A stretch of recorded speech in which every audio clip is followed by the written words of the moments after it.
morning. I hope you are having a nice stay here in Barcelona. Welcome to this panel, to this session. We are going to talk about management of research and innovation. Let me detail the structure of the panel. It will have 5 sections, 5 parts. In the first one, I will introduce the members of the panel. Then I will make an introduction, a short introduction to the subject. In less than 10 minutes, I will expose a certain view of research and innovation. I will defend research and technology as creators of solutions to social problems. But more views exist. So in the third part of the panel, I will ask a question to each one of the members of the panel. Each of them will have more or less 10 minutes for exposing their answers. If they decide, some of them will use some slides. Then we will make a second round of questions with shorter answers. And finally, in the last part of the panel, you will have the opportunity to ask questions to the members of the session. So let me start introducing the members of the panel. Andreu Mas-Colell is an academic economist that has engaged in research and management. After a PhD at Minnesota, he has been professor at Berkeley, Harvard, and Universitat Pompeu Fabra here in Barcelona. He's a member of the National Academy of Sciences of the United States and received a doctorate honoris causa from the University of Chicago. As a policymaker and manager of research, he was a member of the board of directors of Universitat Pompeu Fabra, minister of the Catalan government in charge of universities and research, and general secretary of the European Research Council. Eduard Aibar is professor of science and technology studies at Universitat Oberta de Catalunya. He has been the director of the Internet Interdisciplinary Institute and former vice president for research at the same university. In the period 1992-95, he was a postdoctoral researcher at Maastricht University. Recently, he has focused on the study of open science and technology and also on scientific misconduct. He has just published the book El culto a la innovación, an next edition in English. We were mentioning that. Ismael Ràfols is an expert on science and innovation evaluation.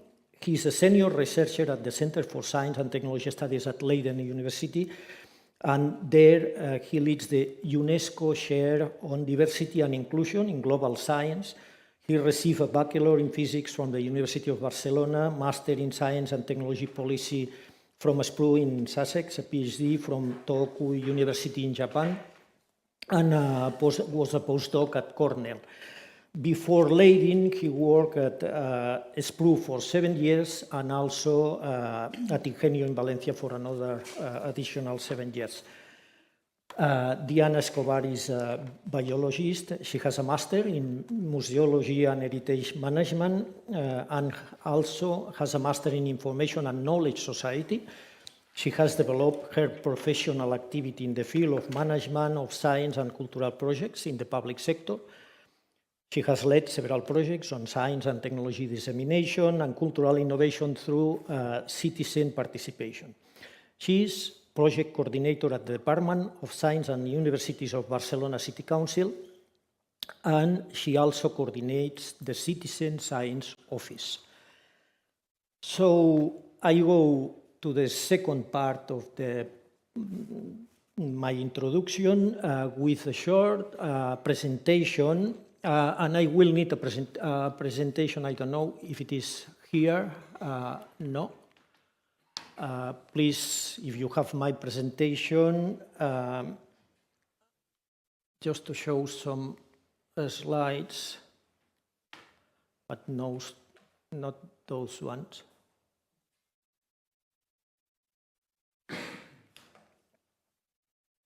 Okay, here, perfect. Okay, let's go. The present moment motivates research, public research, to be driven by the needs of the society more than by the freedom and by the interest or curiosity of academics. pandemics and the vaccines made us aware of the value that science and innovation have for solving human problems. Talking about vaccines, let me mention the AstraZeneca case. I will explain how that vaccine was produced. And in fact, it was based on the research made at the Jenner Institute associated to the University of Oxford. There, two researchers, Adrian Hill and Sarah Gilbert, generate some results which were patented by the University of Oxford. Then the institution assigned the rights to an spin-off created by the researchers themselves. The spin-off was invested by a myriad of global investors. Here you have the landscape formed around that spin-off. For instance, the sovereign funds of Oman and Singapore, Google Ventures, and a couple of huge Chinese corporations. And finally, the rights from Oxford and the spin-off were assigned to AstraZeneca that developed the vaccine. So today, research is more and more complex and interdisciplinary. Knowledge advances through the collaboration of a mix of multiple actors working together. And never before has the humanity had such a huge capacity to generate solutions to its problems. And talking about the dimension of the global ecosystem, a few numbers. Millions of people devoted to science and innovation and technology, 30,000 universities, 2,500 research hospitals in the planet, also 2,000 huge corporations that some of them devote 40 billion per year to research and development. Millions of scientific papers and patents are produced annually. Also startups, we find around 300 startups ecosystem in the world, and investment in venture capital is constantly growing. So the system that humanity has articulated in the last 150 years for producing science and technology is a huge, impressive creature. Let me analyze again with an example how knowledge becomes application. And I will use an historical example. In the 70s of the last century, two researchers at Stanford and Berkeley discovered and invented a system for cutting and joining again small pieces of DNA. That invention initiated genetic modification and the field of biotechnology in the world. One of them, Boyer, wanted to apply that scientific finding. So he and an external investor founded Genentech, the first biotech company. Genentech quickly made great contributions to the people's health. For example, developed the human insulin soon after the creation of the spin-off. The University of Stanford and California licensed the invention to Genentech on a non-exclusive basis, which was, and it is still not usual, but that condition permitted that many companies apply the technology to several fields and contexts. The Cohen and Boyer patents contributed to the generation of more than 2,000 products in almost 500 companies. And also the patents suppose money, more than $200 million for both universities. Another example, that Professor Hagan Bailey at Oxford University devoted many years to study the sine holes that proteins have inside them.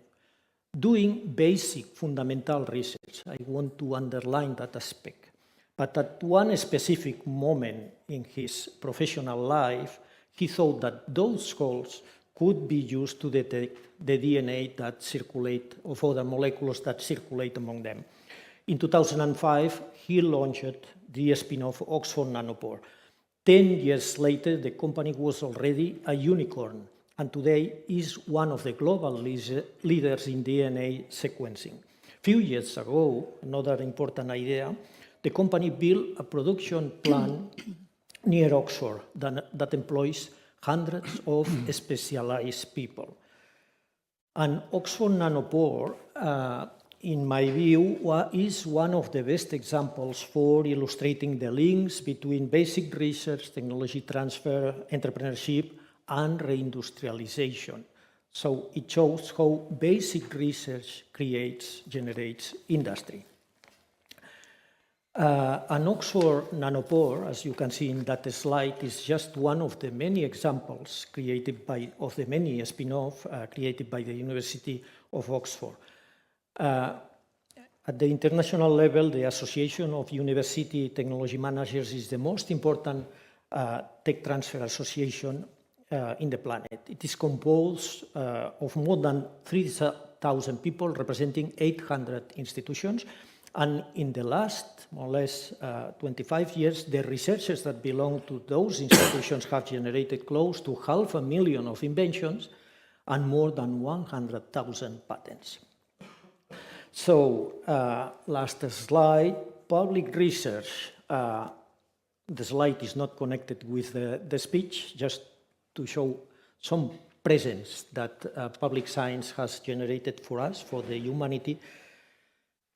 The speech or the idea is that public research that becomes innovation generates solutions to our problems and also territorial economic activity. Next to all the most important universities and research centers, you always find a tech cluster, technology cluster. And those clusters attract talent, investment money, big corporations.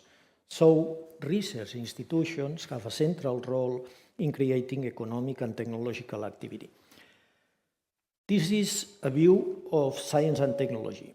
It's a view adjusted to a mercantilist point of view, but the mercantilist point of view of science and technology, but the concepts of science and innovation are so rich, so diverse, extensive, that we must analyze them assuming different visions. We must consider other approaches. And this is the objective of this panel.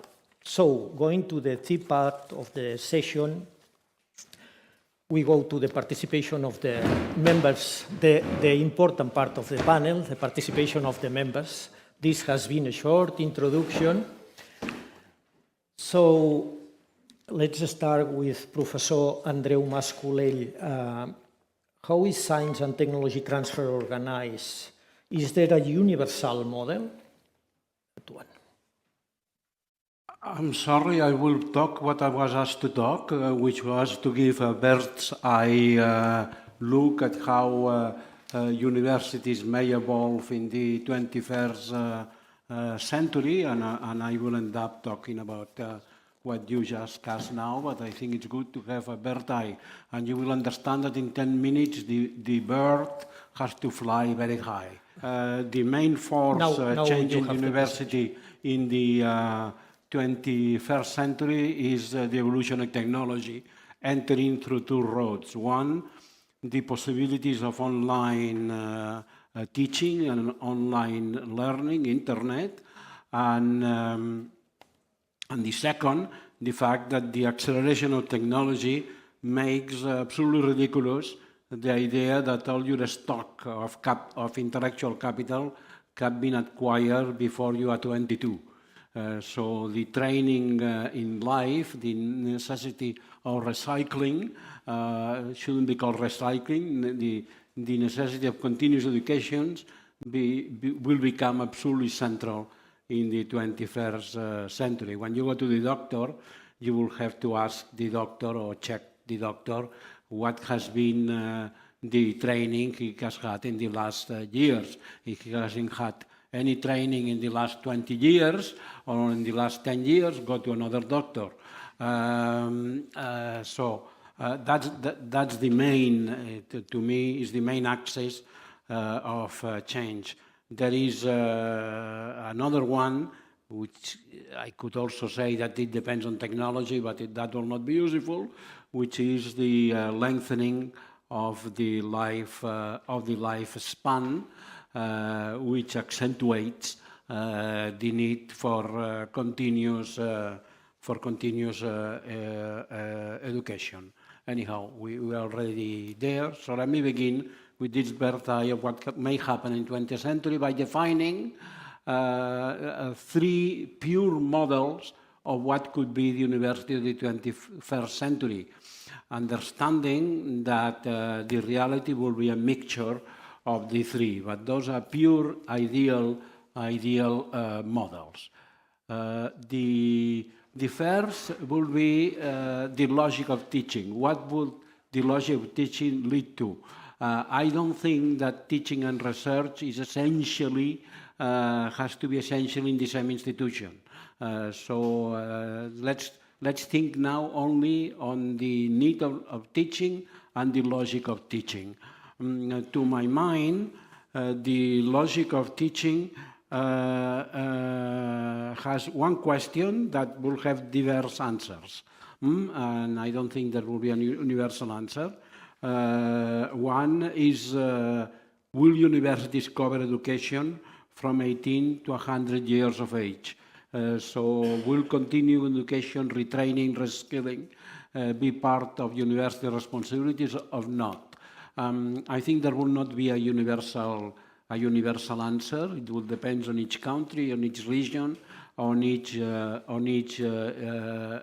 university, and I don't think there are general principles on that. And I could imagine that there will be universities that will cover the whole lifespan, and universities that won't. And since I'm not talking about my own country now, I want to express my preferences. So pure models from the 21st century.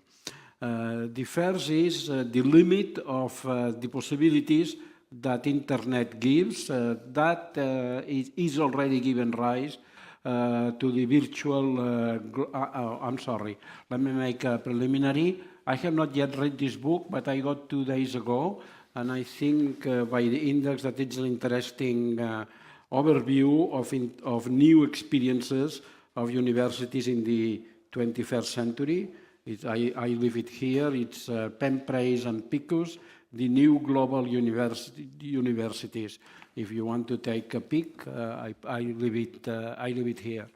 Let me retake. So the virtual global universities, I call it the global agora, meaning that you create a space that covers the entire world, probably in English or in Chinese or in some automatic translation, that nullifies the linguistic factor, where everything goes by internet, and there is no difference on geographical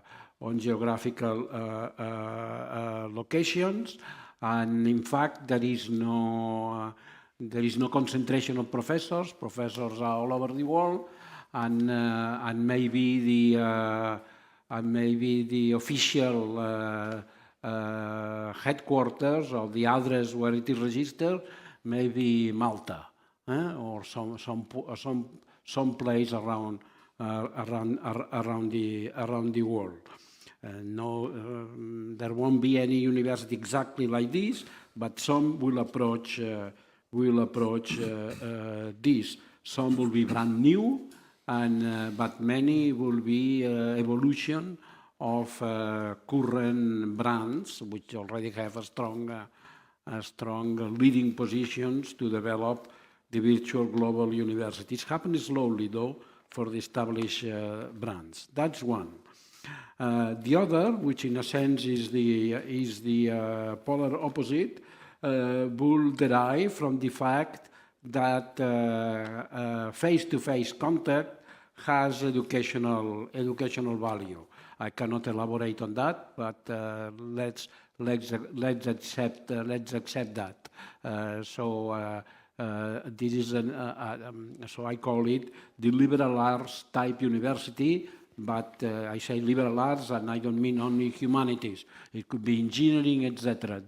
The accent is that is interactive, face-to-face, and with a cohort of fellow students that you see face-to-face, and with which you take beers together after class. And that's why I call it the symposium, keeping Greek words, the Symposium University. Symposium in Greek means drinking together. So you can, as I say, so you can ask, what will disappear here? Well, it will tend to disappear the traditional university with a classroom with 200 students, where a talking head is talking as I am talking now,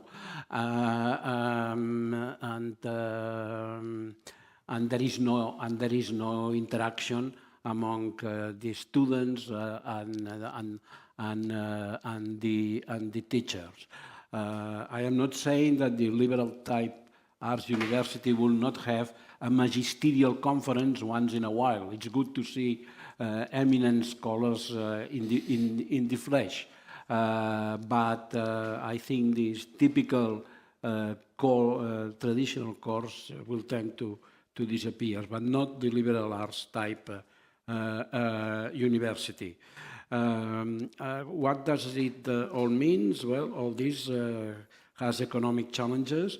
The virtual global university is economically quite efficient, and the liberal arts type university is expensive. So there is the issue of who pays for education. It's the taxpayer. It's the students.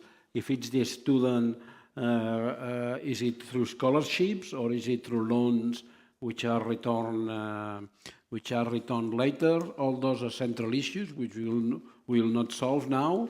It is common sense that the proportion of public supports versus private will tend to depend on the age, so in the sense probably the beginning university education will tend to be freer, less expensive, less depending on loans or on self-financing, while the recycling at 40 or 50 years of age, it's more likely to be privately financed by the student or by the firm in which the students work. It's already now masters tends to be more financed privately that usual grades. So that's the logic of teaching. There is no research so far. Let's move to the logic of research. Where does the logic of research, and forget about university. Now I'm not talking about university. Research can be developed without reference to university, and the world is full of research institutions which are not universities and which are entirely functional. Now, research organizations, research institutions are of two types. I repeat, bird eyes from very far. Two types: bottom-up, curiosity-driven, a collection of researchers doing their research, perhaps each of them having a team of 7 or 8 people on average. And those, there are many of these institutions. They are typically public, but not only. And a second would be the top-down, mission-oriented, hierarchical institutions. They could be private.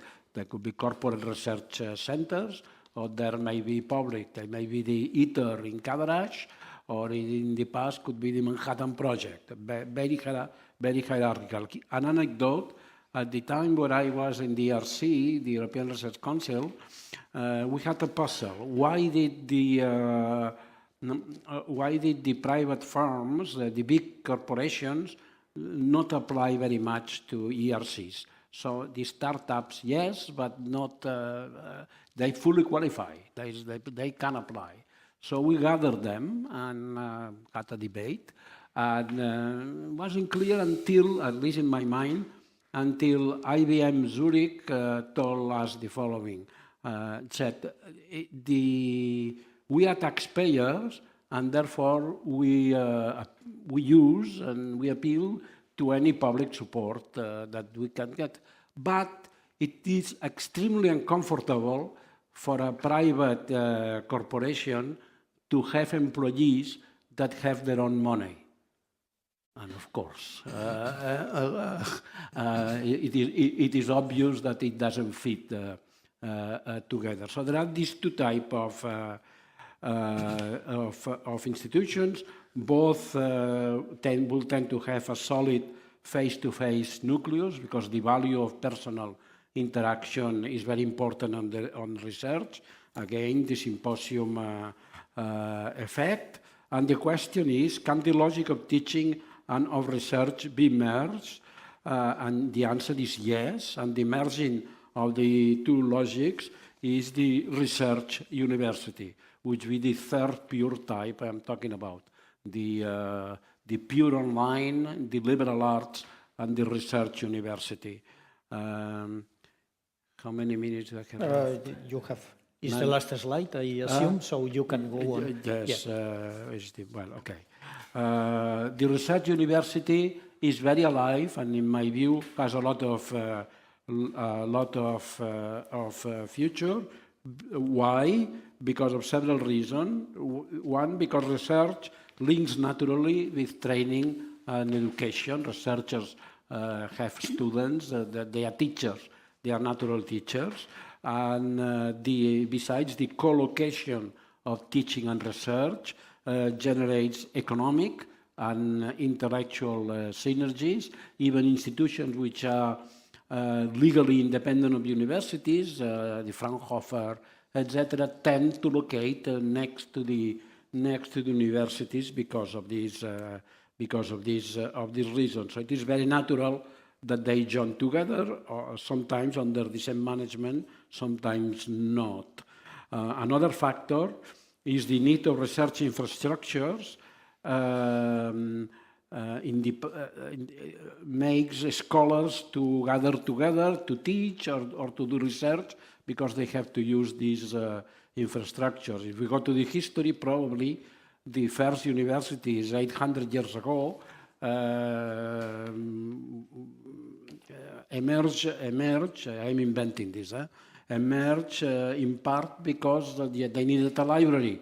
So it was the great infrastructure was the library, and around the library gathered the scholars. These days they gather around synchrotrons or accelerators. And let me say that an economic thing, ideally a research university, if it has to be economically viable, should include personnel with more intense dedication to research and personnel with a more intense dedication to teaching. And this alludes to the particular circumstances in which of my own country, where there is the idea that every university professor has to be a teacher and a researcher, and I think that's not sustainable. And transfer of knowledge, but I can talk about this later in the next session, in the next minutes. Thank you, Andreu. Thank you very much. Thank you to you. Now let's change the perspective. Eduard Aibar, you have published a book that questions focusing only on the technology itself. Are we focusing too much on technology and innovation? That's one question. What other key aspects must we consider when introducing technology into society? Thanks, your time. Okay, good morning. Thank you, Pere, for the introduction. Well, what I try to explain in the book you mentioned is that I think in the last few decades, more or less from the 80s, we have developed a certain thing I call ideology around technological innovation. I call it ideology because it promotes a particular view of technology, of innovation, which is basically, I would argue, wrong or very biased, very narrow.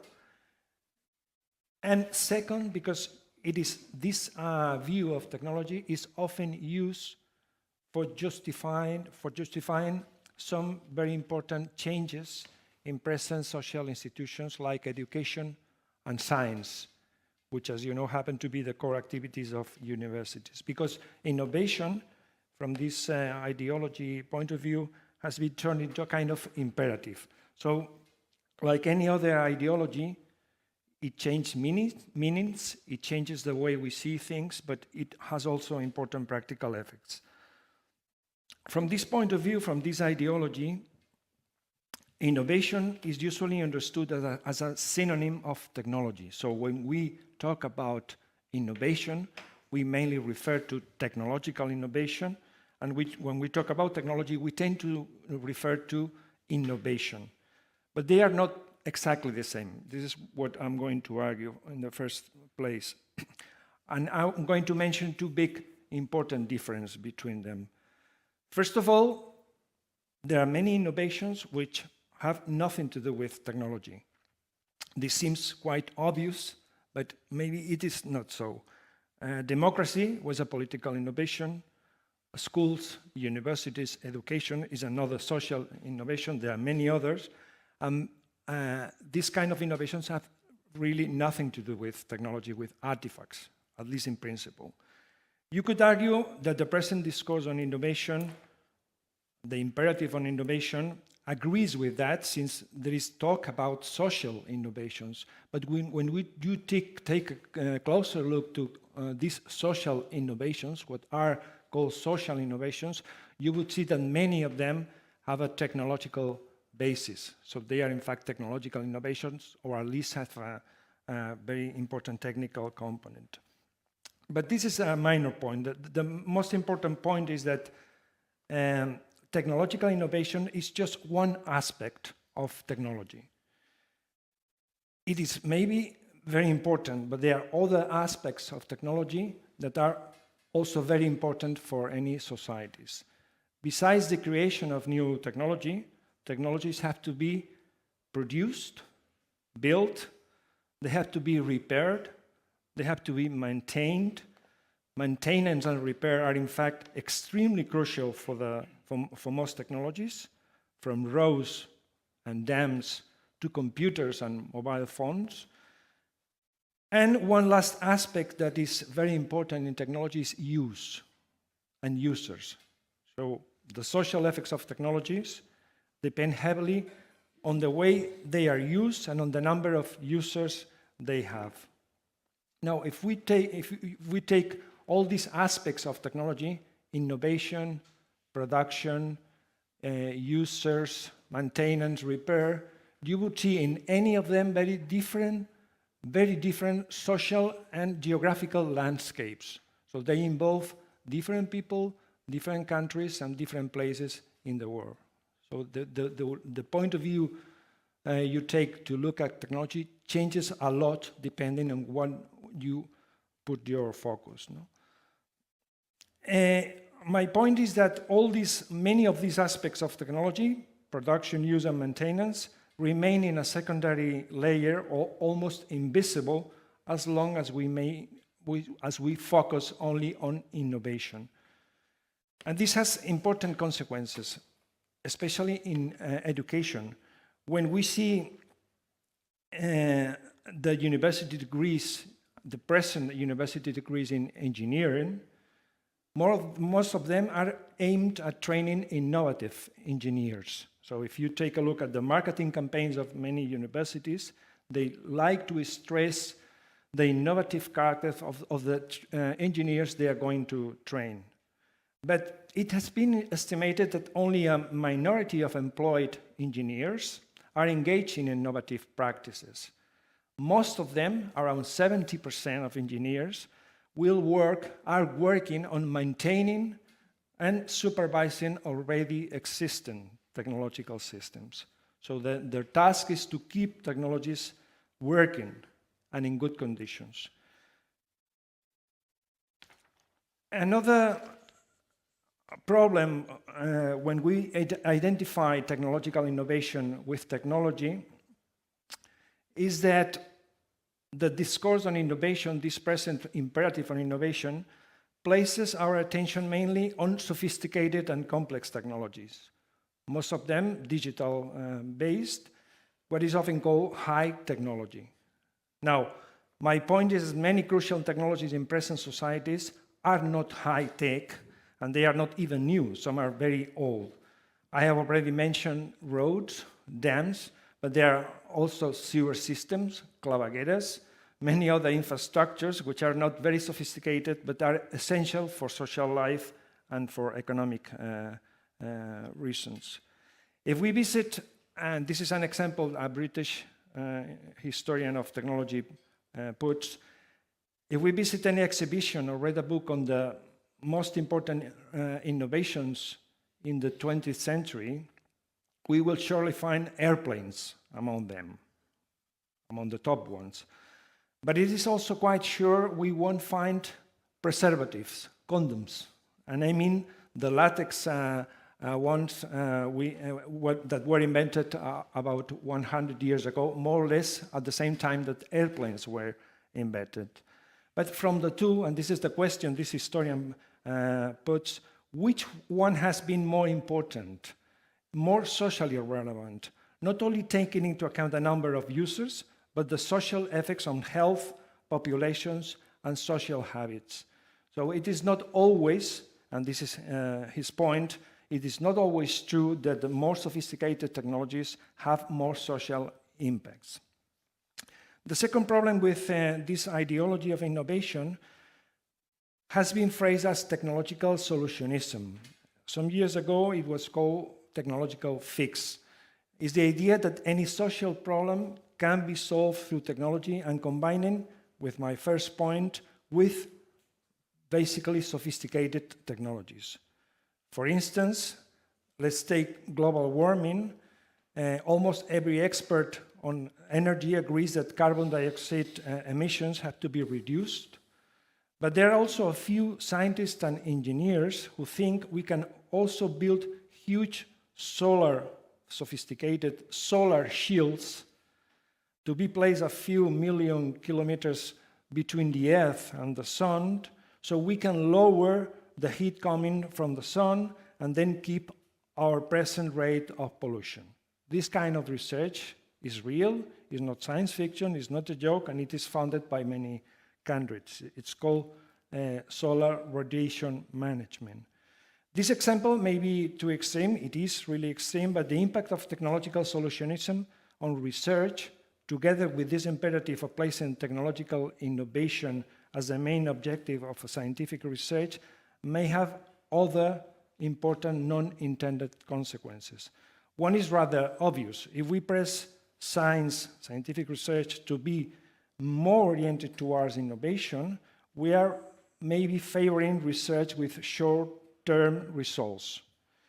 And we know from the history of science that many big scientific discoveries or contributions which end up much, much later leading to important technological innovations were not short-term research, were not short-term, the outcome of short-term projects.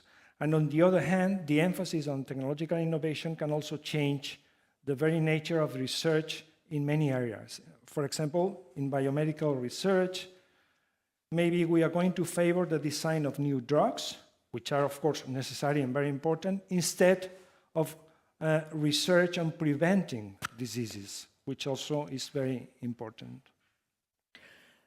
Thank you. Ismael, your moment, and let's go with the role of global social challenges in the current framework of science. And also, I would like you to explain something about the chair you led in Leiden. Thank you. Good. So I'll try to weave the different talks we've had together, we have been listening, and see if we can come to some point of discussion. So Pere started by showing to us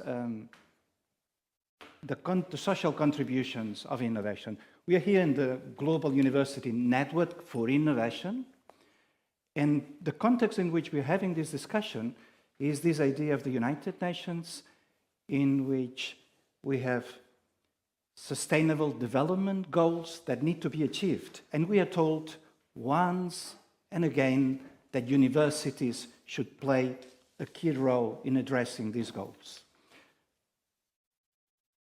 The most common way of thinking of how universities will address these goals is through the tech transfer that Pere was telling us. Then Professor Mas-Colell told us about the importance of having teaching and research together and the difference between curiosity-driven research and the mission orientation type of research. Now, it is not clear at all that universities are well positioned to do the type of mission-oriented research because they're not hierarchical. You know, it's like herding cats, trying to get researchers so produce a plane or produce a factory of condoms. So we are in trouble here in terms of addressing sustainable development goals. Now, Eduard was telling us also that, you know, and I'm sorry, Pere, but I'm going to put here some spice, a bit of a discussion, if you let me. You know, the type of tech transfer that we've seen as the dominant way of thinking the contribution of universities is about having technology that is commercialized and that it's brought to the market, and this will solve the problems of society. With a lot of the innovations that Eduard was telling us, such as water management, sewage, such as health prevention, which do not go through commercial technological means. So if we want to address the Sustainable Development Goals, so if we take seriously these global universities for innovation that address Sustainable Development Goals, which way should we go? Should we go Pere's way? You know, let's call it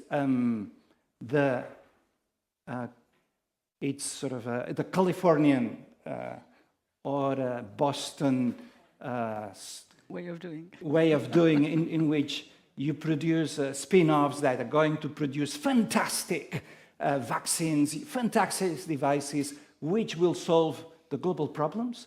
Or are we going through invisible public infrastructure, such as primary healthcare, such as water management?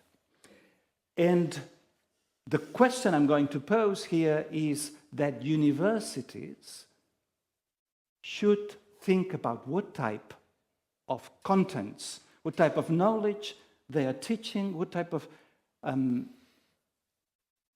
research they are addressing, they are doing in order to address the sustainable goals. And for so I'll now go to the presentation. Here I have. And I will start by, let's see, where should I be pointing to? Work. The other one. Which one did you do? This one. It's not working? It's not working. Can you please pass to the first slide? Changing the... So I'm going to make 3 points. First, innovation is not... So the second slide, please. Let's see. Again? Yeah. Good. Perfect. Okay. Quickly, I'll try to be quick and make 3 points. First, innovation, it is often a cause of problems. And the knowledge generated in universities that leads to innovation can be problematic. Let's take the case of financial innovation. I used to work at the University of Sussex, 80 kilometers south of London in the early 2000s. The biggest employer of physicists and mathematicians was the financial city in London. And they developed these fantastic financial innovation devices, you know, which led to a huge financial crisis in 2008. So Oxford and Cambridge can claim to have made fantastic contribution to mathematical research that ended up creating a devastating financial crisis. Well done. Is research for the good? Is innovation for the good? Not in the case of financial crisis, not in the case of climate change, not in the case of technologies which are used for cultural and ethnic suppression, which we see quite often. Now, you would say, well, but if we're doing health, that's certainly for the good. Yes, health research is for the good, but it's not necessarily fair. So here in blue, what we have is the disease burden of cancer on the left and cardiovascular diseases on the right. And in red, you have the proportion of research. And at the left, you have the world, then high-income countries, upper middle-income countries, India, which is the study that we did, and low-income countries. And what we see is that for diseases that are very important in the rich countries, such as cancer, there is a lot of research in red in relation to the amount of disease burden. And this is not only in high-income countries, it is also in upper middle-income countries and in India, right? So if you let me, so here we see that in the case of high-income countries, there is a lot of disease burden for cancer. There's a lot of research for cancer. Now, in the case of upper middle-income countries, you have quite a bit, or have less burden, but still a lot of research. So what's happening here? Research agendas in middle-income countries are driven by the needs of the global north. And this is because, well, it's not clear, but there's a variety of hypotheses. One, that is market-driven, because research is market-driven. Second, because universities in middle-income countries are following the excellent research that is dominant in northern countries. Third potential cause is that researchers in the global south want to be part of the research market of the north. So we have a problem. Research in cancer, it's for the good. I mean, even, the cancers which affect rich populations, but it's not necessarily fair.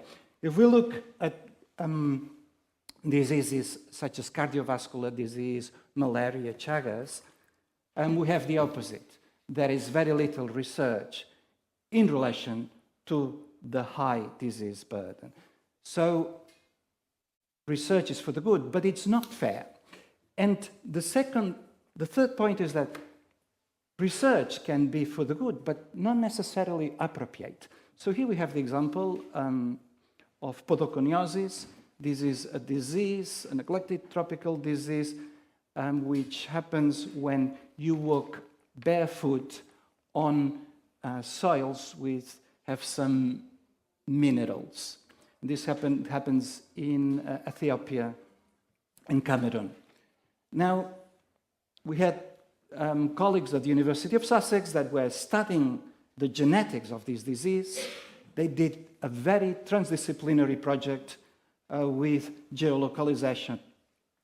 But look, and they came up with fantastic studies about the genetic predisposition of this disease. But look, if the problem is walking barefoot, maybe bringing in shoes would be a better way of addressing the problem than doing this research on the genetics of podoconiosis.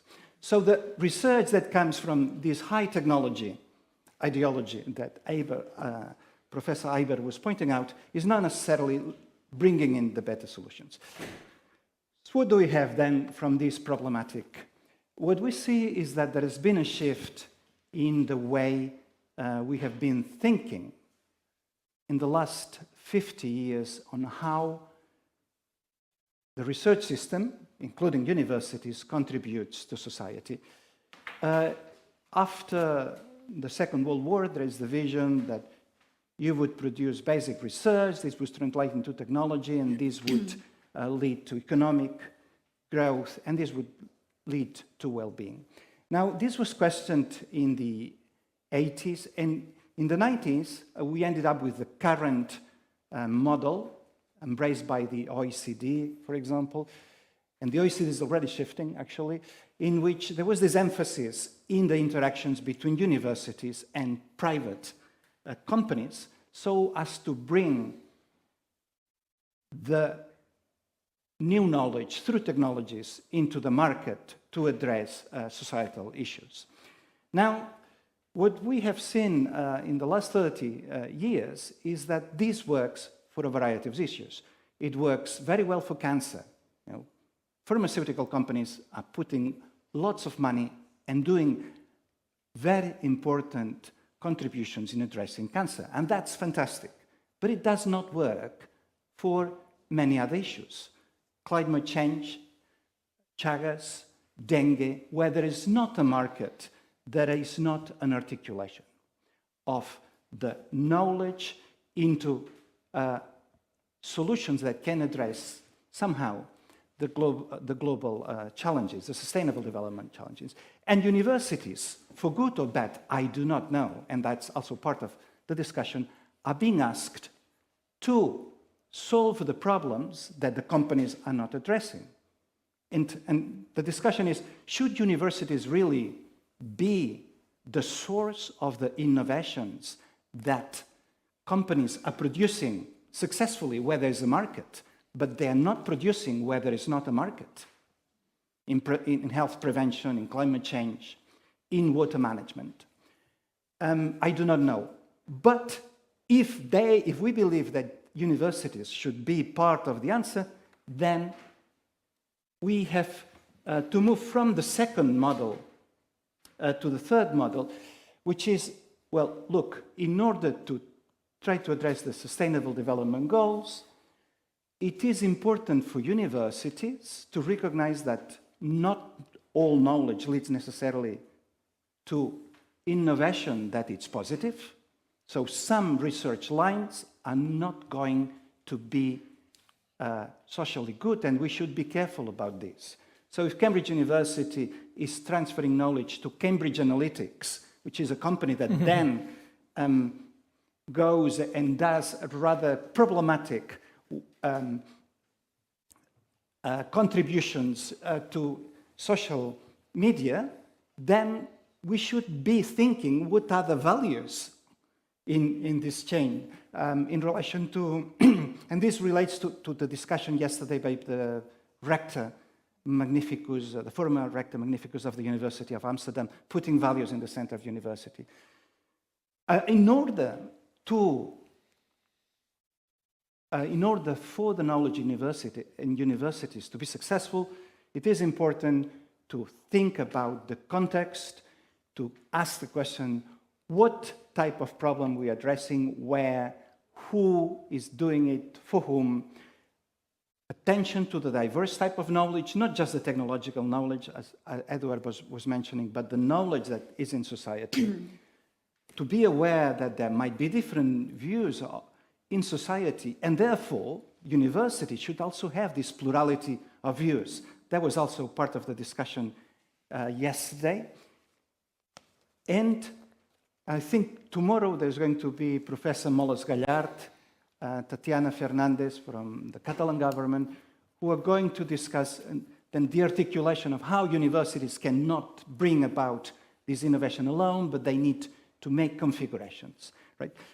But I'm just going to finish by pointing that if we are serious about universities helping in addressing sustainable development goals, we have to move from tech transfer to problem transfer, if you will, which means, in the first place,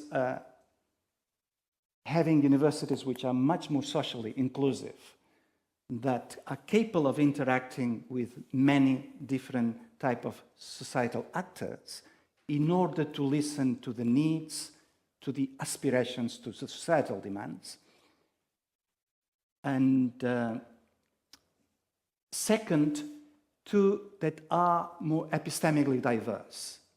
We have universities in which the biology of a given faculty, in which the faculty of biology is mainly driven by biomedicine with a certain type of knowledge, we should be able to support a more diverse type of knowledge. And we should be thinking what type of knowledge and what type of technologies do we want to have in the portfolio.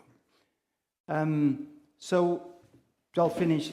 If the discussion is about tech transfer, for addressing societal goals, we have a problem because the current models of tech transfer are too narrow, and we need to move towards more problem transfer, listening to the needs of society, and this would imply a diversification of the knowledge in universities. Thanks for the attention, and apologies I've gone a bit over time. No problem, Ismael. We were listening to you with interest. Thank you for your words and for making clear the different perspective we have here in that panel. And let's go to the last perspective. Since Richard Florida, we know that technology, tolerance, and talent are concentrated. Do you remember 20 years ago when he wrote the book about creative cities? He underlined those concepts, talent, technology, and tolerance, concentrated on big cities. Diana, could you say something about science and technologies in big cities and the role of the Barcelona City Council? Thank you. Yeah, hello, good morning. Really pleased to be here and with such a great panel. Well, mine is a very different perspective, not from the academic side, from the research side, from the analyzing of the fact of research and innovation, but from the side from the municipality. So I'm in the municipality sector, and maybe we can add a little bit more. And perfect, Ismael has driven the session just to my point, that is putting in citizens in all these equations, citizen society in the equation, and how the universities or the research centers, the research system and technological system can be really involved in practical, let me say practical issues that concerns cities and citizens, for example. So you were mentioning Richard Florida and science cities. If you, I take a look at InfoScipedia, and if you search for what is a city of science or the science cities, it says, a science city is an urban settlement endowed with developed infrastructure, manufacture, and service sectors, and industrial facilities. Well, it also is considered a major scientific and technological complex. So that's a definition of a science city. Maybe you are all aware about the Nature Science Cities Index. Well, rankings are always very consulted. So the Nature City Science Index ranks what? So a quality production, scientific production in a global manner. So we are really convinced that Barcelona is a science city. And let me explain you why. Starting with Richard Florida, of course, creativity is the main point. And not only creativity in the cultural sector, I'm really coming from cultural sector, although I'm a biologist. And for us, and for Anna, who's here with me in our department, in our area, really science is part of culture because it's indissociated. So as a culture and scientific woman, let me say that creativity is always the seed of what a science city can be. And Barcelona is it because a lot of figures here. Let me just point some of them. Barcelona has a lot of public and private universities and also business schools, and it can be ranked as the third most attractive city in Europe for startups. It's the fourth European city in scientific production, related to the Nature Science Cities Index. Is also the seventh worldwide city attracting foreign investment, the 8th most attractive global city for international talent, and is among the top 5 cities hosting professional conference through the last 21 years. And if you take a look to a broader scope and you look to Catalonia, the region, Catalonia has more than 85,000 of highly qualified professionals in the science sector and is the second EU region receiving European research grants per million inhabitants. So I think Barcelona can be named as a science city or a city of science. But it's not just figures and infrastructures and universities that are really important, but it's also about a commitment from the city council. And it has always been a commitment of the city council in terms of science policies. Here, some example of them. We started here in 1999 with a special government measure that defined Barcelona as a city knowledge and create a special council office dedicated to this. And who was beside?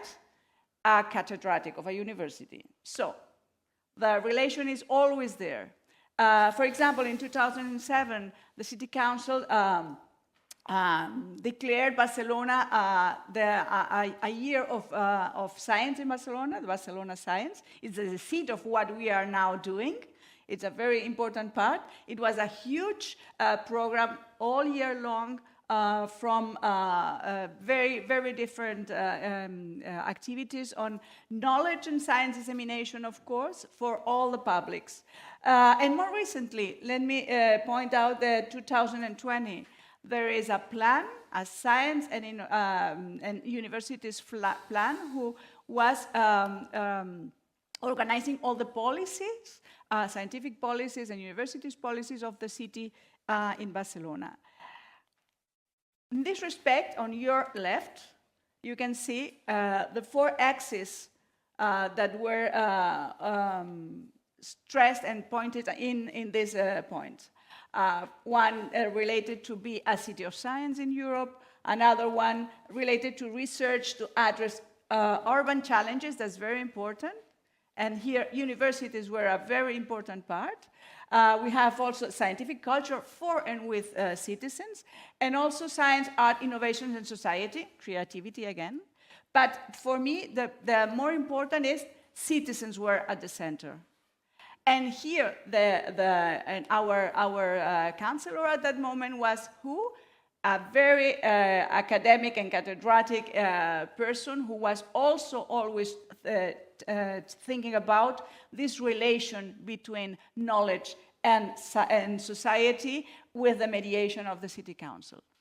Now we are preparing a new plan, the strategic plan on science and innovation. It's not yet presented. Some of you have heard about it yet. What is relevant here, there are also different axes. The one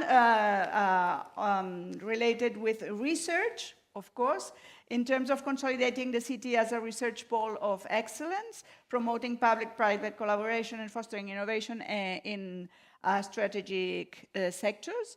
Also, transfer, you were all the time talking about transfer. Establishing a robust transfer ecosystem to facilitate the practical application of research to industry. I would like to think that problem transfer will be also here related. But also scientific culture, promoting scientific literacy and outreach, of course, and also fostering the participation of citizens. And also education, consolidating the universities as really reference institutions, but also fostering scientific and technological vocations with a gender perspective. All these main lines of action should have, of course, no doubt, the social impact beside. If not, we are just kidding, for my point of view. So, I was really, we have not yet heard, I can remember, about open science and RRI. And I am really sure that all of you have it in your tables every day. So I think in our plans, the last ones especially, the open science and RRI principles are really present. And it are also implying this new way of doing research involving society and all the participation, all this kind of research, participatory research or participatory science. And one of these examples is citizen science. Maybe you are aware of it, maybe you are doing some projects, research projects in your institutions on citizen science. Maybe, yes, someone of you? Nice. So I will not enter too big here in citizen science, but that's what we have been doing from 2012, where we have in the Barcelona City Council a citizen science office, it's which I'm coordinating, and it forms part of this science, science and university department of the City Council. So what we do is really support the development of citizen science in the city and the metropolitan area. Of course, doing everything, promoting, advising, connecting, fostering mutual learning, and disseminating. That's what the core of our office is. What else is the office? So we have a community of practice that we have now around 20 different research projects, and much of them are coming from universities, but also from research centers and also from innovation agencies and startups. It's just starting with this. And of course, the community of practice is a powerful instrument for the office, because it's the way to share experiences, methodologies, standards between the projects. There are not so many. In Barcelona, there's really a huge amount of citizen science projects. Not all are collaborating with us, but the ones who are doing it, much of them are stable and long-term projects, and some other are subjected to funding, and you know, funding starts and ends, and the project should end also. This is another nice point to discuss. But we also rely on a board of agents. We have there not only universities, research centers, but also educational and cultural agents. And also, we are trying to involve public officers and policymakers in. We organize two transversal programs, one with schools with 7 editions at the moment, and another in the neighborhoods. We deployed it in civic centers and libraries in general. So, what are benefits of citizen science projects? There are both benefits for the research side, but also for the citizen or society side. In terms of what? Of making research more participative and maximizing its potential, transformative potential, for example, a better knowledge of citizen concerns. That means what is needed by society, what is really a concern for a determined neighborhood or population or agents, it doesn't matter. Also, of course, getting more data, because some of the projects rely on this bigger amount of data to be really significant. And also, and for me it's very important, informing policymakers. That's also a very important part that projects can do.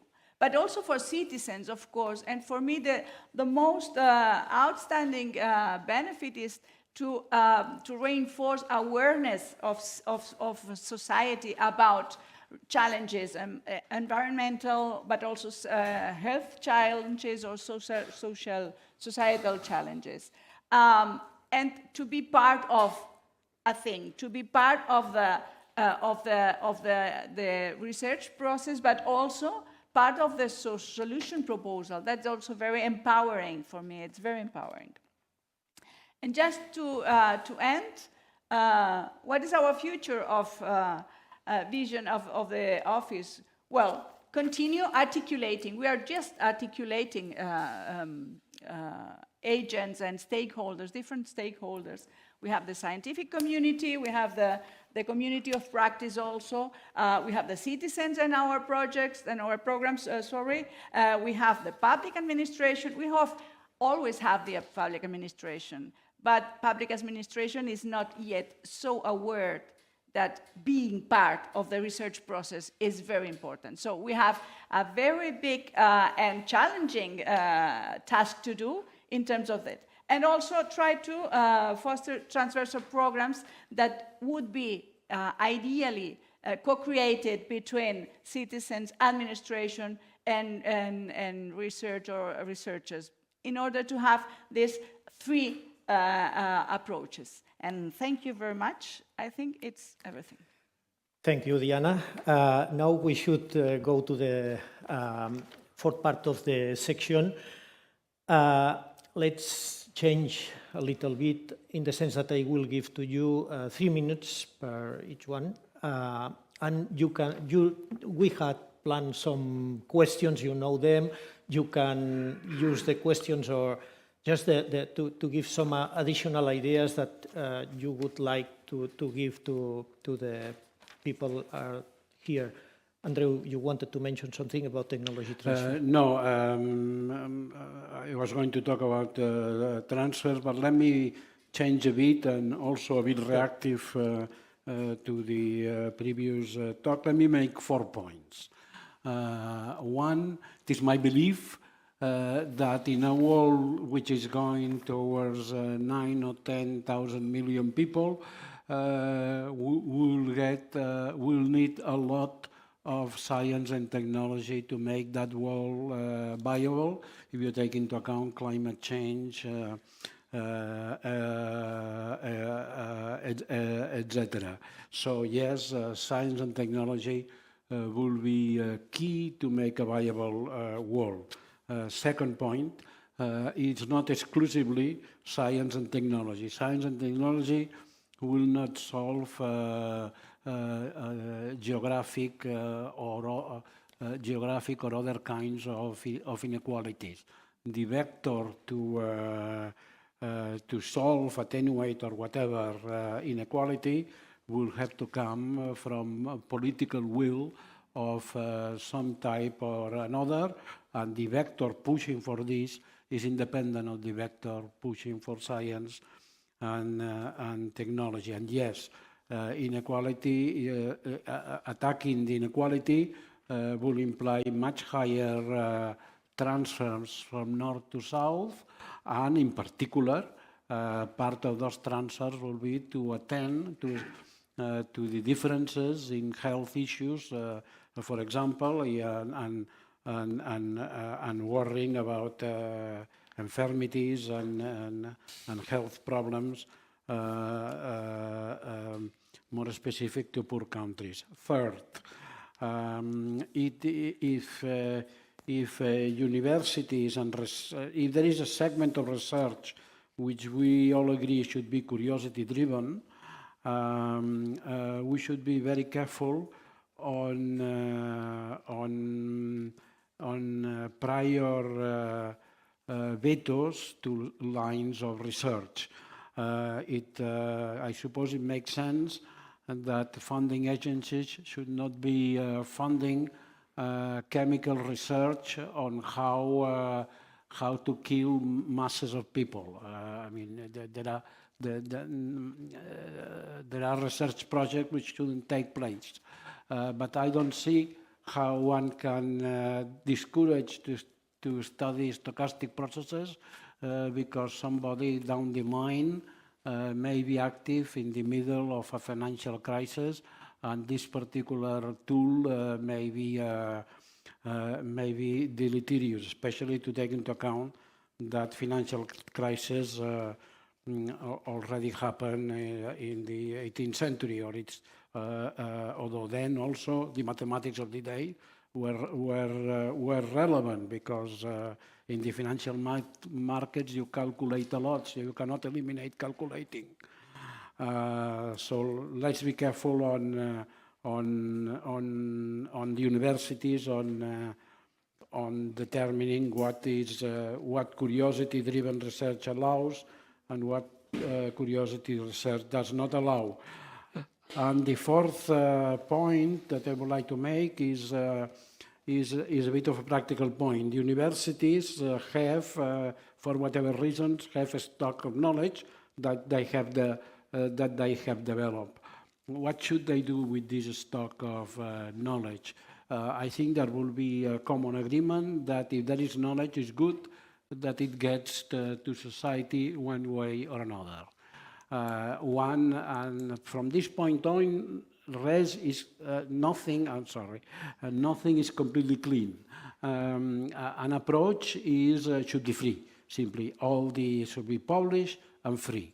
And when one thinks on the polio vaccine, for example, that its inventor put it in the public domain from day one and did not privatize it, then that's absolutely exemplary. So that's one approach.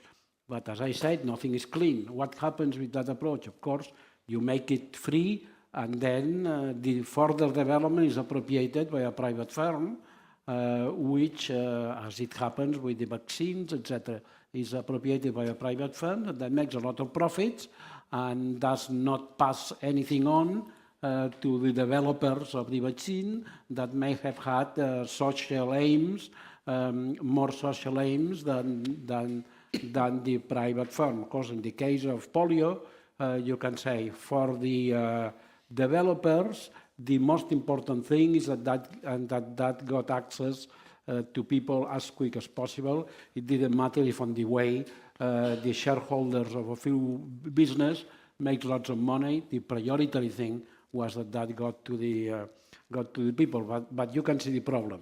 The contrary, the polar phenomenon to giving for free, which the inventors of the polio vaccine did on their own initiative. Today they couldn't do it in their own initiative because there will be universities implicated which will be part owners of that resource. So this polar opposite will be what came with the Bayh-Dole in the United States, which is the federal government, that represents the public good, decided to give the property entirely to the universities, even if research was financed by public money. In exchange for one thing, the research had to be public. When you do, when you have a piece of knowledge, you can patent it or not patent it. If you don't patent, you have the risk that somebody else can do it. But you have knowledge that only, for the moment, you have knowledge that only you have. If you go the patent way, you publish what you know, but then you have a monopoly. You have a monopoly during a number of years, and this has been much used in the U.S. and all over the world, and has been instrumental in influxes of money towards universities. Now I let you to judge if it is better that the money goes to the universities or it is better that it goes to the private firms. The universities, of course, have channeled this.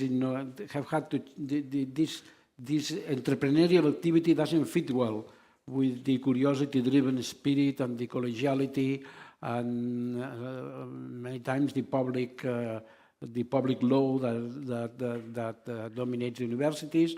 And so many universities, even in Europe, you mentioned Oxford, one could also name Leuven, etc., Weizmann, where this transfer has been channeled through the university setting up arm-length organizations that work on their private law, but which are 100% owned by the university, but it's separate. It is separate. But let's not get into this. Let me finish that the universities channel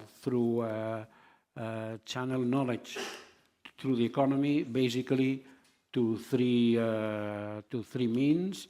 One is licenses, that they can be channeled through an own corporation, as I mentioned now, or directly to private firms, licenses of patents or other knowledge. Spin-offs, very important, or general consulting. And currently there is a whole debate in the United States about if the balance between spin-offs and if open innovation means that private firms resort to universities. A consequence of Bayh-Dole was that was open innovation generalized, but open innovation means not free innovation, means simply that private firms can use the university. So there is a debate about the mix of corporate research, hierarchical or university research, and some sense that perhaps this is not balanced now, but I will not go into this controversy now. Thank you, Andreu. When I was listening to you, I was remembering the case of the University of Wisconsin, which in 1924, 100 years ago, Harry Stenbock there invented the system for irradiation food and making it good for the vitamin D, I think. So he wanted the university to own the patent. He patented and wanted to give the patent to the university, and the university didn't want it because cultural reasons. They didn't, in their mind, they didn't have the idea that the university should patent the research and so on. So finally, the society alumni created the Wisconsin Alumni Research Foundation that since that moment has managed technology transfer at that institution and has been able to get some incomes like $4 billion in 100 years, taking advantage of the research of that institution. So, yeah, a change that has introducing, some interesting inputs to the university. Sorry for my intervention. I didn't want to take your time. In 3 minutes, if you could give some headlines, and then we could go to the public and ask for the questions. Well, you asked me through mail a couple of questions. Yeah. I'm going to say just a brief thing about the first one. You asked me what's the difference between science and technology. This cannot be answered in 3 minutes, Some of course. But first of all, because we tend to assume that science is a very clear, unified entity, but at least the scholars who are like me, who are analyzing scientific institutions and scientific knowledge, this is not so clear. I mean, there is, of course, a kind of consensus that chemistry, physics, mathematics are sciences, but when we talk about social sciences, the ones we deal with, some people say that these are kind of secondary science or not. So this is not clear, and to say more, we know that in the history of science that has changed a lot. What was considered science and what was not. We think of Newton as one of the big scientists in history. Newton wrote a lot about alchemy and about theology. And for him, there was not a big difference between the astronomy that he was doing and the other things. They were just basically good things altogether. So this is not clear, and it's going to change. But what is true is that the relationship we assume between science and technology, we tend to assume that technology has always been applied science, some way or another. But this is not true. This is a rather new thing in the history of science. So it's just in the beginning of the 20th century that some sciences, very specific sciences, chemistry, and some parts of physics, some parts of biology, became to establish strong links with industry and technology development. until that time, until the beginning of the 20th century, most technology was not driven by science it was driven by artisans, engineers, but these kind of people until then make little use of scientific knowledge. So we are in a new landscape. And just to say a brief thing about the other question you posed me is that the link between open public science and private proprietary technology,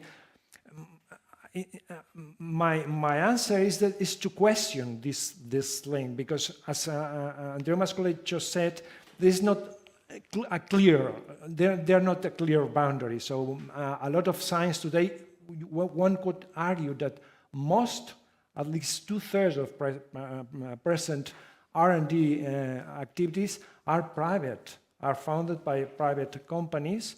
Only 1/3 is funded by governments globally. Yeah. So this is not so clear. And also technology itself is not as proprietary and private as we tend to think. You put the nice example of COVID vaccines, and the AstraZeneca is a very good example where it's not so clear. Yeah. But if you take a look at software, for example, this is more apparent. We tend to think that software operative systems, at least at the personal computer market, is basically private because it's, Windows, Microsoft, and Apple. That's okay. But if we take two mobile devices, is Android, which is open source software, which is the leading one. If you take a look at servers and supercomputers, big computers, the operative system is Linux, which comes from free software and open source. So this divide is not so clear as it is assumed. Thank you, Eduard. It should be hours, the discussion, and you have concentrated in seconds. Thank you for that effort. Ismael. So whenever we talk about sustainable development goals and the contribution of universities to sustainable development goals, we come up with this reaction. Wait, don't touch curiosity-driven research, because this is extremely important to bring about new knowledge. Now, and this is a discussion, for example, that there's been in Europe in terms of what could be the contribution of the European Research Council.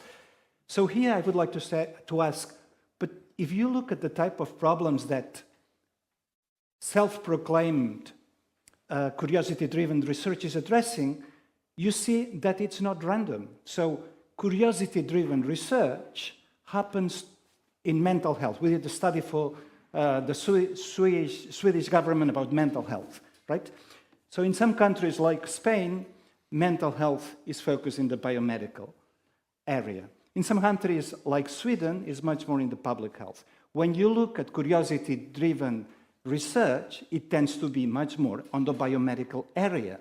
And my question is, how come that there cannot be curiosity-driven research on the social aspects of mental health, which means that diseases such as eating disorders are not being addressed?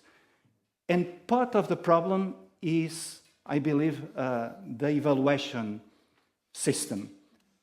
So I'm just going to put into the table that in Europe there's now this coalition for advancing research assessment, in which the European Commission, together with the European Association of Universities and Science Europe, which is the union of funders, are trying to engage with universities so that research assessment becomes much more pluralistic, and all types of contributions, from more conventional tech transfer to public engagement, from social sciences to more basic science, different activities are properly rewarded. The second issue I wanted to mention is what is the main contribution of universities to society? There are a variety of studies that say that the main channel of contribution is through human capital, even for PhD researchers. So even in research, the main channel is PhD research. Now, if we have these PhD researchers in physics, in Cambridge, in Oxford, which are not given any are not being told about the social responsibility that comes with using certain tools, we are in trouble. So when you are working with chemists that use dangerous materials, they are told that those materials should be used in a cautious way. We are not doing this for AI. We are not doing this for many types of knowledge. So, and again, back to the values yesterday, shouldn't we be discussing the values about the use of knowledge? And, well, one of the crucial examples, and I'll finish with this, is the case of AI. If you look at the portfolio of artificial intelligence research, a lot of it, it's on the technology, very little of it, it's about the use, the consequences of the technology. Thank you, Ismael. Diana. Well, your questions, I think now are You can, do not pass.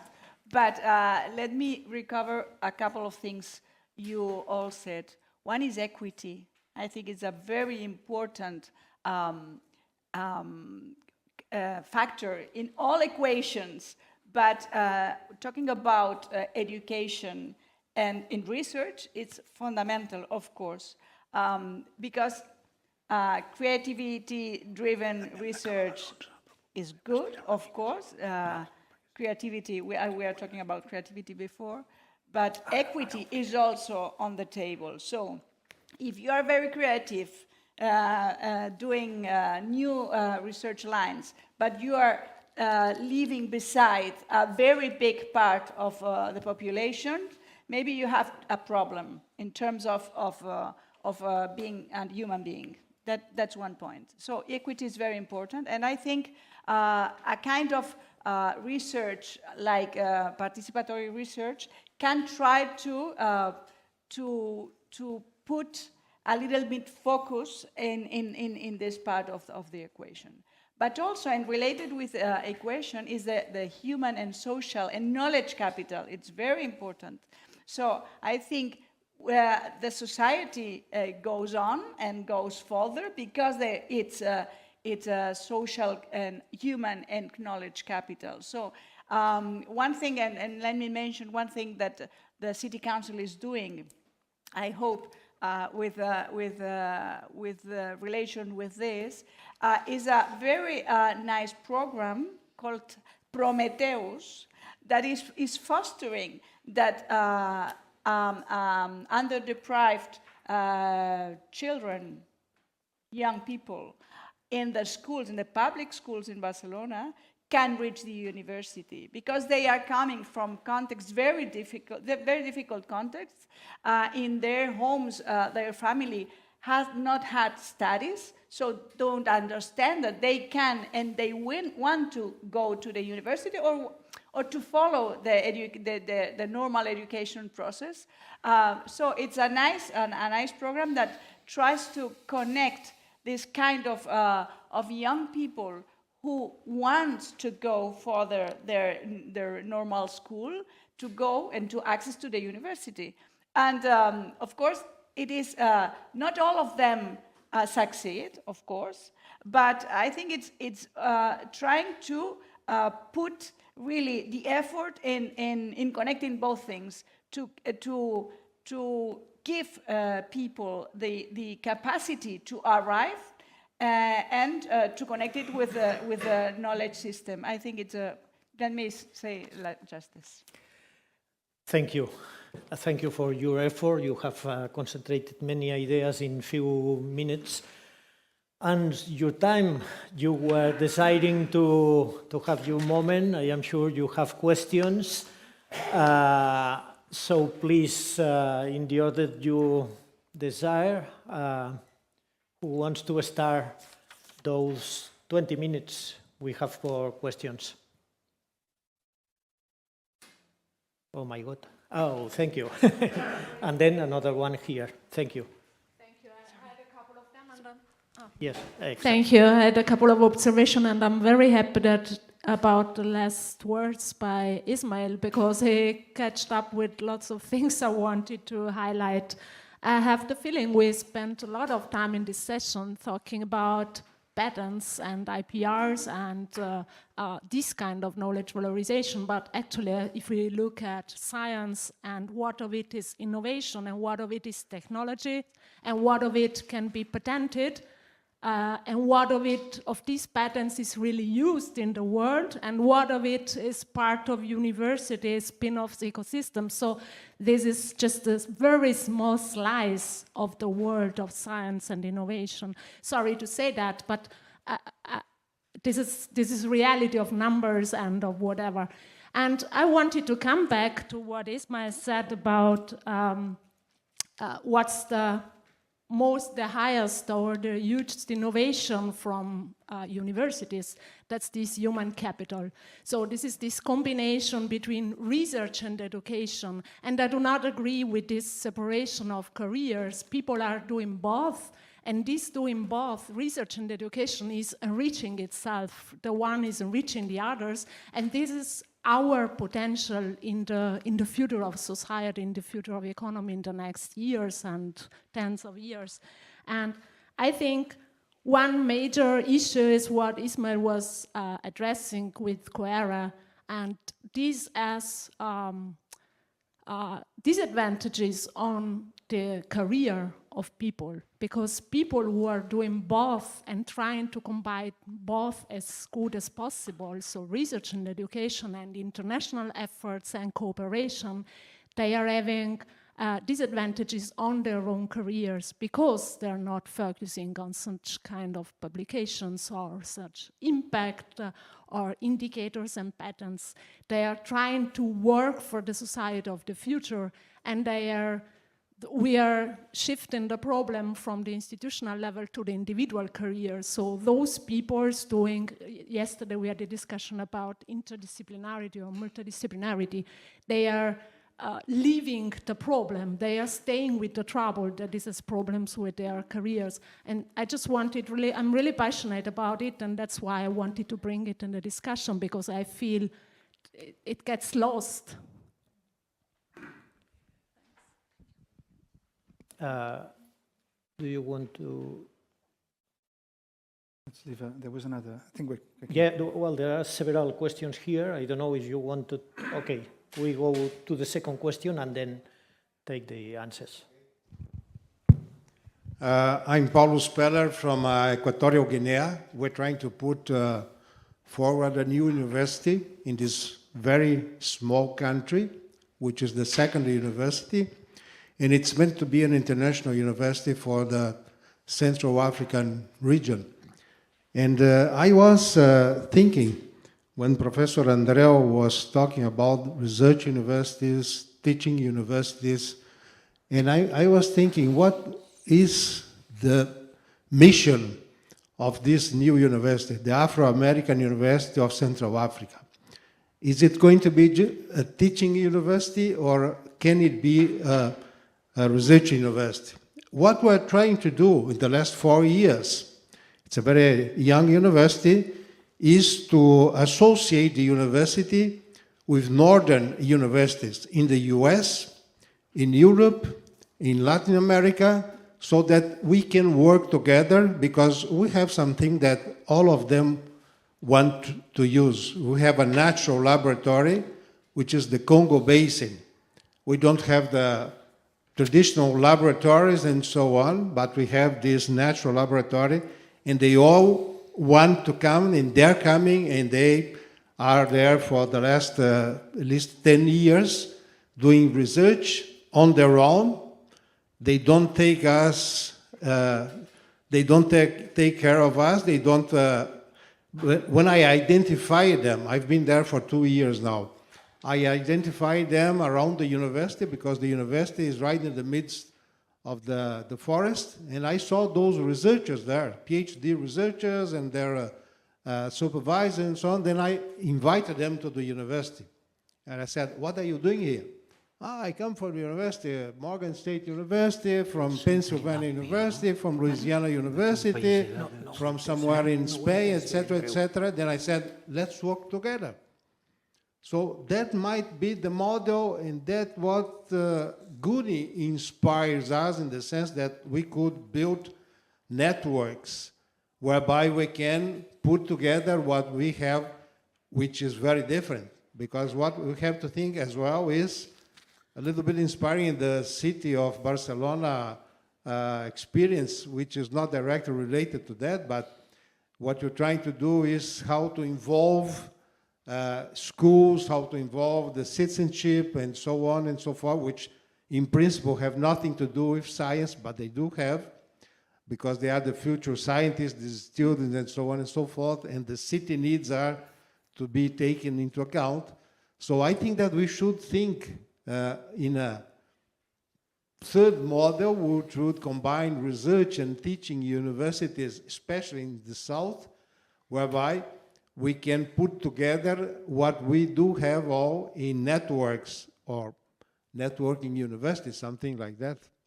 Remind us which country are you talking about? About Equatorial Guinea. Huh? Guinea Equatorial. Guinea. Guinea. Guinea Equatorial in Perfect. Central Africa. Yes, yes, yes, Which yes. was a Spanish colony. Yes, yes, yes. I know. You have another question?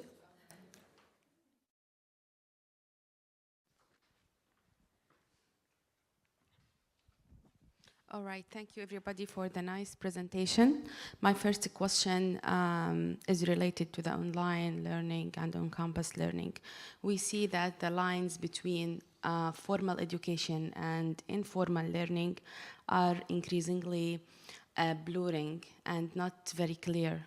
So from your point of view, I would like to ask how can university better understanding and how to recognize and integrate the value of informal learning into higher education? This is my first question. The second one is related to the technology. And I've noticed that virtual reality and augmented reality, the VR and AR, have the potential to create immersive experience for student learning in universities. How can university leverage these technologies into student learning in university from your experience with less harassment? The last one for Ismael. I was thinking that we have seen where fascinating human research doesn't translate it directly into solutions. From your experience, what would be a key factors contribute to this phenomenon? Thank you. Another one, there and there. And when, after these two, we will make the answer. Okay, 3, thank you. Here, please. Hi, I'm Azia from University Malaysia, Sarawak. I would like to ask Ismael on the statement that you made earlier regarding universities' contributions towards the SDG. At our university, we are just starting to do some initiatives and programs on how we can contribute to the SDG. But my question is, from your experience, what will you advise to us, because we are still at early stage, because there are 17 SDG, it's quite overwhelming when our Vice Chancellor asks us to look into this. How should we start? Is it by looking into the niche area of our professors and teaching staff, or is it based on the research publications that we had made for the past years, or is it based on the needs of the regional area where our university is located? Yeah, so some advice from you on that. Thank you. Yeah. So, Sergio Villanueva from the University of Barcelona, and I have two questions for Andreu and for Ismael. First question is, Andreu, in your model of this research university, you suggested that they should live two different profiles of professors, so like teaching-intense professors and research-intense professors. In an article you published like yesterday or 2 days ago in the press, you said that 30% of the professors should be research-intense. So I wanted to ask you where this number comes from, and is there any evidence of this? And do you know any good example of a university that has this kind of dual professorship model? And how we should transform our universities towards this model? And for Ismael,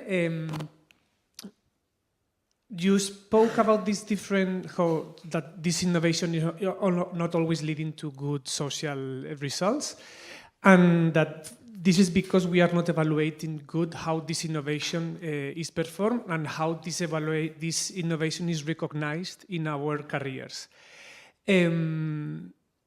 This innovation is evaluated in our case by for instance, the TTOs, so these technology transfer offices, but they are only assessing technology or patents. So there is a very short part of all the innovation we are doing.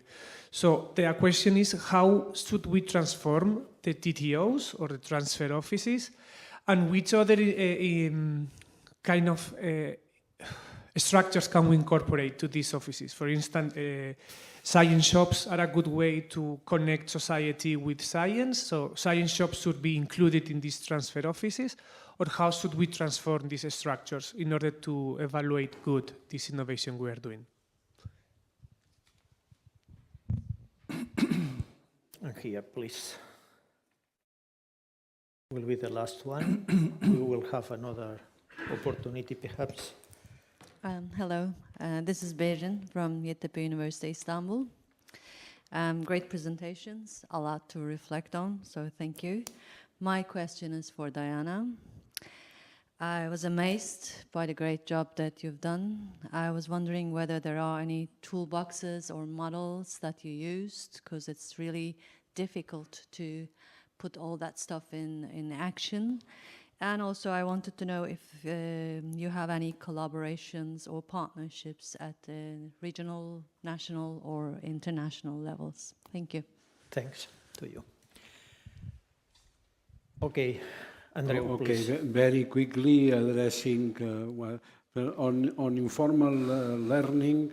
I believe that in a lifetime there have to be periods, weekends, months of face-to-face interaction and cohort forming. I don't believe that you can have a lifetime of online learning. How that then is concrete, it may be in many different ways, but that's because of the informal learning. The second point is on Equatorial Guinea.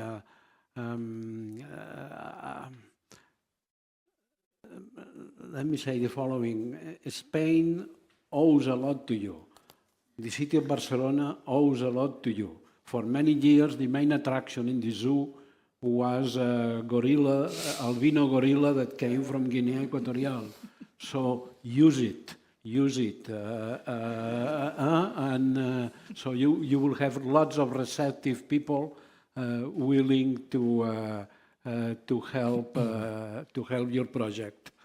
And third, on the 30%, I said at least 30% for the more minded. Where that the 30% comes from, it's a confession, is the double of what the latest Spanish law sort of indicates when it says that access to university by purely research line, it's 15%, so I think it should be 30%, so it's double. That's but this can be modified.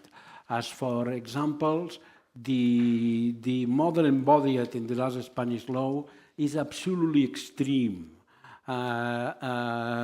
Even at Harvard, there is people with tenure which are purely teaching. Not many, because Harvard is very research oriented, but the universities around the world have the two components. And since I am an economist, let me give you an economic reasoning. That's not the only one. The main one is that the essence of the university is teaching. Therefore, a teaching college makes sense, and teaching needs are real.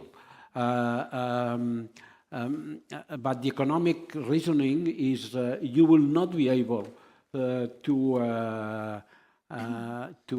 cover the teaching needs which are emerging, in particular the lifetime needs, the extended education, etc., etc., if you have two more things. One, that this has a heavy component of public financing, that's fine. But the second is, if all the public financing has to be done with compensation to the teachers as if they all are researchers.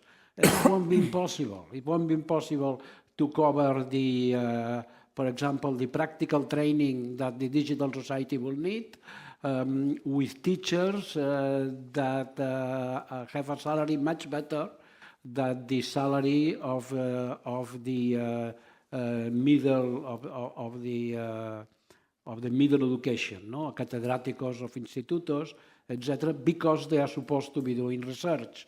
That won't hold, and the result is, and now I'm sorry, I'm getting into the Spanish politics, etc., and the result will be that all this segment will be covered by the private universities, will be self-financed by the private universities. So if the public universities want to be substantial actors in the covering the field of education in the future, from education from 18 to 100, they have to have teachers which are teachers, and I mean, they may have a PhD, they may be well educated.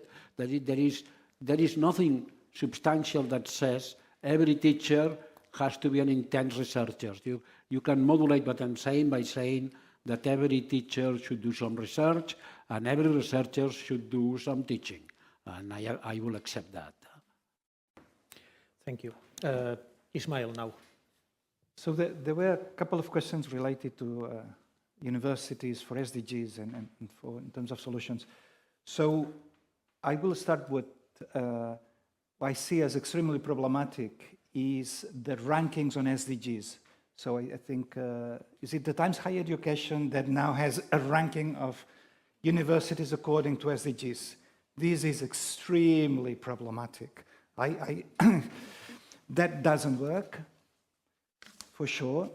Also, if you look at any database of publication now, you will find that the publications are ticked as other related or not to SDGs. And if you compare between different databases, you will find the same thing that you find in the rankings of universities. They do not agree.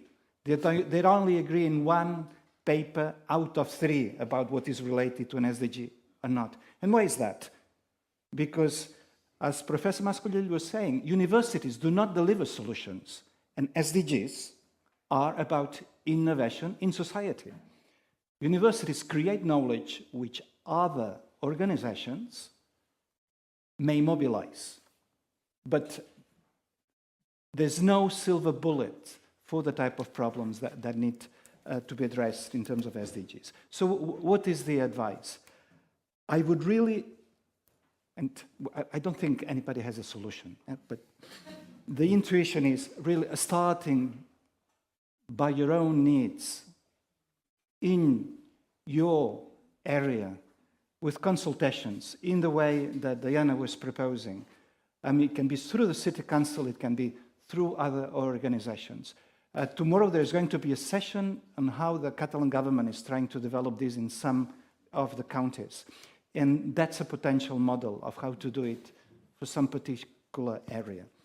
So I think did this addresses your question as well? Then there was a question about research assessment and the assessment of knowledge for tech transfer. So I think that traditional universities here have a major problem, which is that academic research is assessed in a very narrow way, and this depends a lot on countries. But in countries such as Italy, Spain, Colombia, in which there is assessment based on rankings of journals. This is extremely problematic. Assessment should be much more contextual. And if you look at all the declarations about the research assessment reform, they go in the line of doing more qualitative and situated assessment. This is for the academic side. Now, when we go to the assessment of the value of other type of knowledge, we have to realize, and Jordi is one expert in this, that there are so many different ways of interactions between universities and society, that there is not going to be one agency that can deal with all of them. And I think it's better to just to let things happen, allowing a plurality of interactions. Some of them could be informal, but this means that then researchers need the possibility of doing the freedom to do informal interactions without bureaucratic burden. Some of them will be through the city council, some of them will be with companies. And let's be clear, I was critical about traditional tech transfer, but I think it has a very important role to play. But just one, it's not the whole portfolio. So the plurality of interactions, which means that this rector will not know exactly what is happening, but let the university flourish rather than the rector be really under control. And let me finish by the point about the collaboration North-South. This is something that in the GUNI context, I believe is extremely important. The awareness that we are all in the same boat, but that research capacity is concentrated in the global north. But since we are all in the same boat, we have to use these resources of research in the global north for the problems of all the planet, not just for the problems of the global north. And I'm afraid that universities here in Europe are not still sufficiently aware. I see some developments like the University of Utrecht in that direction. And I think that that's something that might be further explored. In a boat in the middle of a storm or not? Maybe. Diana, thank you. It's really a huge task. But let me say, and I agree totally, I have put some of my notes here and they are very aligned with your last words. Beside everything, there are people. People with an idea or a will. And people is the engine at the beginning. Of course, there are models, and you can always think about the big ones. I put here Boston, Berlin, Paris. But it's also tricky because the context of each place, of each situation is the key. So you can take a look at what are they doing or what have they done, but your reality is always your reality, and your context, your situation, your limitations, of course, everything. And not always the big ones are the ones to look at. I think the smaller ones have a lot of potential because they are much more in difficulties for a lot of things. So for me, the South, I've born in Colombia, although my mother is from here, so I'm considered mix.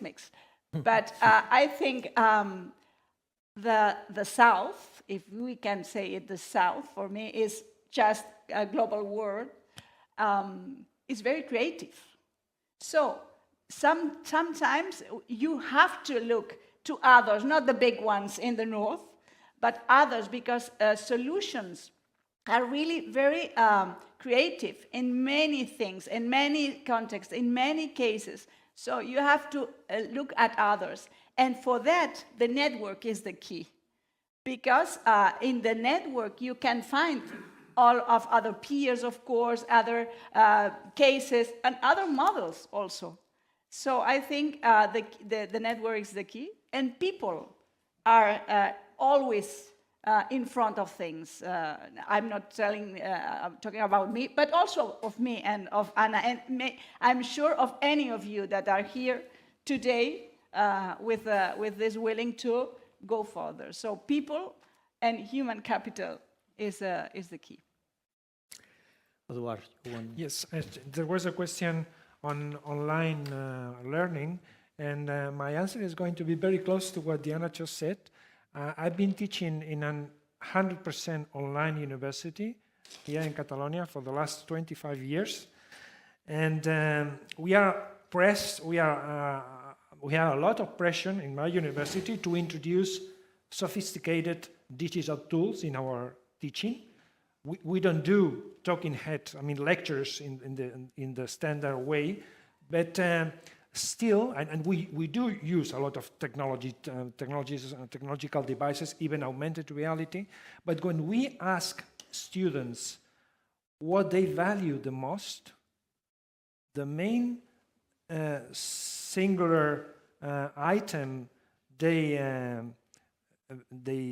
value is the quality of teachers and the interaction, the direct interaction with teachers, even through email or whatever means, but the interaction, the quality of interaction. So they value good teachers in the sense teachers that knew a lot of their field, and the kind of interaction they have. So surprisingly, we got the same result as any big surveys on education. The main factor is the quality of teachers, among others. Okay.